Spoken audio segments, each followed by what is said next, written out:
बात पे मिनहसुल कौम हमें जश्न मनाना चाहिए था कि पाकिस्तान बैनुल अक़वामी सतह पे अब गुलाम नहीं रहा, पाकिस्तान गुलामी की जंजीरें तोड़ रहा है। मैं कहता हूँ आप अमेरिका को, बरतानिया को, यूरोपियन कंट्रीज को भाई बनाएं, बाप ना बनाएं। उसके बावजूद ये उल्लू के पट्टे हमें कहते थे डू मोर, और अब हमने कहा कि नहीं भाई, अब हम आपको बाप बनाने के लिए तैयार नहीं है, तो इन्होंने अपने बच्चों को लाके ऑपोजिशन की सूरत में बिठा दिया। तो भाईजान मैं आवाम से पूछता हूँ कि अदम एतमाद है। आप कहते हैं कि एक नाहल को हटा रहे हैं, उसको हटा के आप किसको बिठाना चाहते हैं? वो लोग जिनमें से एक खानदान 50 साल से सिंध में काबिज है, या वो लोग जो पिछले 40 सालों से 50 सालों से पंजाब में काबिज हैं? यानी कि इस कौम के साथ धोखा किया जा रहा है। वो लोग दोबारा आके कौन सा तीर मारेंगे? शहबाज शरीफ ने यह कहा कि हमने अदम एतमाद इसलिए पेश किया है क्योंकि इमरान खान ने यूरोपीय यूनियन को नाराज़ किया है। आप क्या समझते हैं, क्या मकसद है इनका?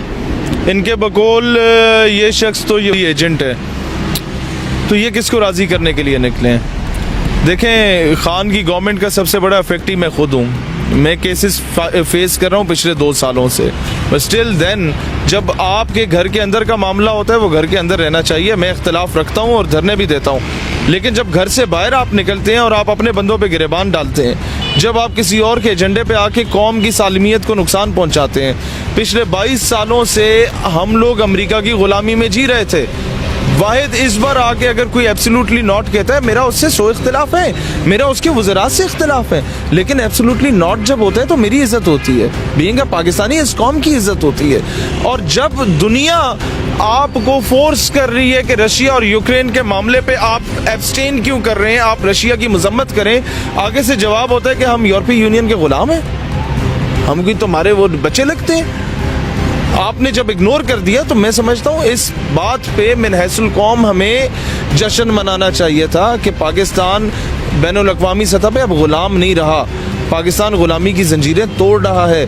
आप देखें, आपके हाथ में कशकोल है, आप मकरूज़ हैं, आपने कर्जे देने हैं, उसके बावजूद आप आंखों में आंखें डाल के अगर बात कर रहे हैं तो ये इसके लिए बहुत दिलेरी चाहिए होती है। तो इस कौम को अगर दिलेर बनी रही थी तो उस वक़्त आके आपने अगर लॉन्ग मार्च निकालना था। मुझे भी दावत आई कि भाई आप लोग भी हमारा साथ दें, तमाम पॉलिटिकल पार्टीज़ को आई। हमने कहा यार अगर तो आवाम के लिए बेरोज़गारी के ख़िलाफ़ है, भूख के ख़िलाफ़ है, अफलास के ख़िलाफ़ है, महंगाई के ख़िलाफ़ है तो हम साथ हैं। अगर तो आप लोगों ने उसी तरीके से अंग्रेज़ों को राज़ी करना है, यूरोपीय यूनियन को राज़ी करना है तो सॉरी, मेरे मुल्क को स्टेक पे लगाना है तो सॉरी। 20 साल हम अमेरिका के गुलाम रहे, उसके बाद जाके हम चाइना और रशिया के ब्लॉक में हम लोग एक स्टेक होल्डर बने कि वहाँ हम बच्चे थे या हम भाई हैं। मैं नहीं कहता कि आप जंग करें दुनिया के साथ, मैं कहता हूँ आप अमेरिका को, बरतानिया को, यूरोपियन कंट्रीज को भाई बनाएं, बाप ना बनाएं। There is lot of a difference between भाई एंड बाप। और क्यों आप किसी और की जंग में कूदना चाह रहे हो भाई? क्यों रशिया की मजम्मत करें? आपकी स्टेट का इस वक्त स्टैंड ये आया कि जनाब क्या वो तमाम यूरोपीय यूनियन कश्मीर के मामले पे इंडिया को उसने फोर्स किया था, कंडेम किया था? नहीं किया तो हम क्यों भाई रशिया को कंडेम करें? क्या फ़लस्तीन के मामले में कंडेम किया था? नहीं किया तो हम क्यों करें? पाकिस्तान 20 साल के बाद ओपनली अफगानिस्तान के मामले में खड़ा हो गया। जब दुनिया अफगानिस्तान को एक्सेप्ट नहीं कर रही थी, पाकिस्तान का फॉरेन ऑफिस आके ये बयान देता है कि हम उसे उस वक्त अफगानिस्तान को अकेला नहीं छोड़ सकते जब उन्हें हमसे सबसे ज़्यादा तवक्कुआत और ज़रूरत है। OIC का इजलास पाकिस्तान में बुलाया गया। सऊदीया जो कि न्यूट्रल रहने की कोशिश कर रहा था, उसको भी फोर्स किया कि तुम लोग भी पैसे दो, अफगानिस्तान के लिए फंडिंग करो। पाकिस्तान के लोगों ने, गवर्नमेंट ने, अवाम ने फंड किया और ओपनली सपोर्ट की। जब आपको डर था कि दुनिया सैंक्शंस लगा देगी, तो to hell with these sanctions. America ने इराक में आके तबाही मचाई, फिर उन लोगों ने आके लीबिया में तबाही मचाई, फिर सीरिया में बच्चों पे तेजाब फेंका, फिर फ़लस्तीन की बहन के सर से दुपट्टा खींचा, फिर इन्हीं के लेपालक बच्चे जो इनकी गोद में पले पड़े हैं, उन्होंने कश्मीर में बहनों पे पैलेट गन्स चलाई। आज उनकी एक लॉबी पाकिस्तान के अगेंस्ट होगी इसे डीन्यूक्लियराइज करने के लिए। जिस तरीके से यूक्रेन को डीन्यूक्लियराइज किया, उस पर चढ़ाई कर दी, आज हमें गारंटियां दे के करने की कोशिश की जा रही है।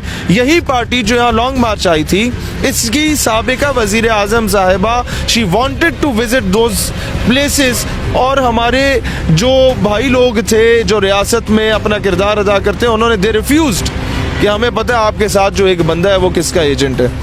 तो ये लोग किसी और के एजेंडे पे काम कर रहे हैं। मुझे खान से जितना इख्तलाफ है और जितना धरने मैंने दिए हैं शायद इन लोगों ने भी ना दिए हों, लेकिन भाईजान बात यह है कि जब मेरे मुल्क की सालमियत की बात आती है तो मैं अपने मुल्क की टांगें नहीं खींचना चाहता।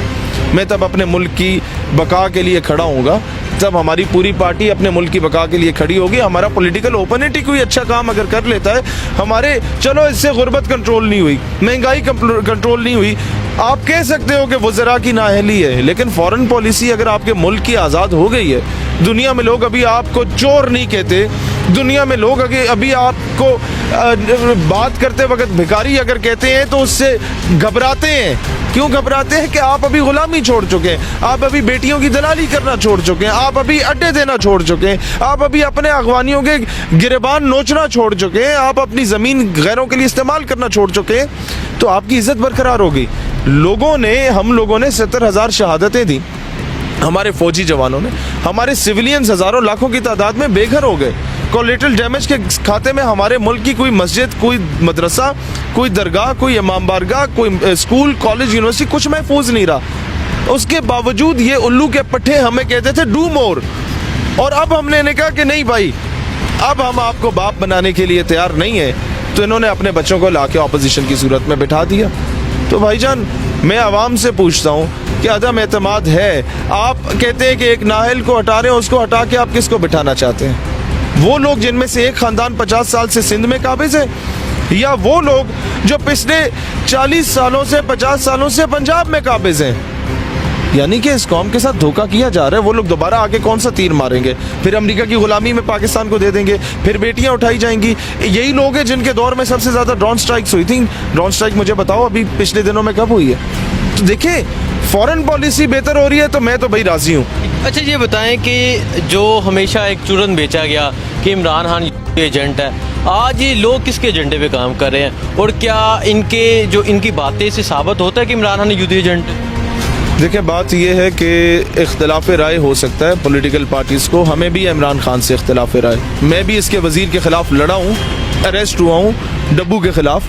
बट भाईजान अब सवाल आवाम इनसे करे कि आप एजेंट कौन है, कि जब आप प्रेस कॉन्फ्रेंस में बोलते हैं कि जनाब यूरोपीय यूनियन को राज़ी करने के लिए हम लोग आए हैं, तो इसका मतलब ये है कि आप खुद ही अपनी अदाओं पर ज़रा गौर करें। हम अगर अर्ज़ करेंगे तो शिकायत होगी।